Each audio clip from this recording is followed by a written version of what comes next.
నిరీక్షణ prayer house మరియు centre సంఘముల తరపున ప్రభువైన యేసుక్రీస్తు నామంలో మీ అందరికీ నా హృదయపూర్వకమైన వందనములు.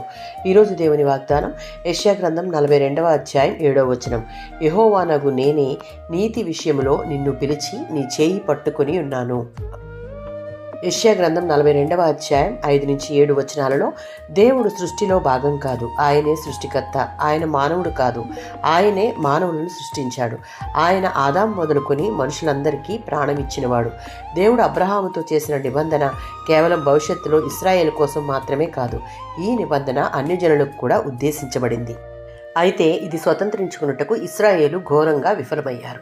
తండ్రి అయిన దేవుడు యేసుక్రీస్తు సువార్త ద్వారా దానిని నెరవేర్చుకున్నాడు. యేసు మరణ పునరుద్ధానములు అన్ని జనులకు నిరీక్షణను ఇచ్చాయి.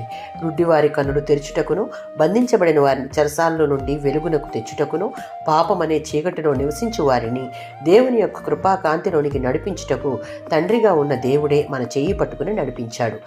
యెషయా గ్రంథం 61వ అధ్యాయం 1వ వచనం. పాత నిబంధనలో ప్రవక్తలు, యాజకులు, రాజులు అభిషేకం పొందినవారు.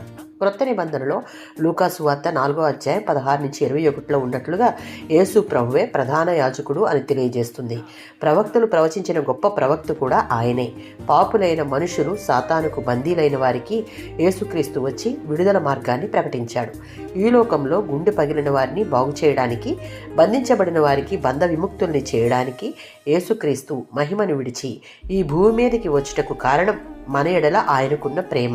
ఇంత గొప్ప దేవునిని కలిగి ఉన్న మనం ఆయన యందు భయభక్తులు కలిగి ఆయనకు సంపూర్ణ విధేయత కలిగి జీవించుటకు ఇష్టపడితే నిన్న నేడు ఏకరీతిగా ఉండి ప్రేమిస్తున్న దేవుడు మనలను ప్రతి బంధకాల నుండి విడిపించి చెయ్యి పట్టుకుని నడిపిస్తాడు. ఆమేన్.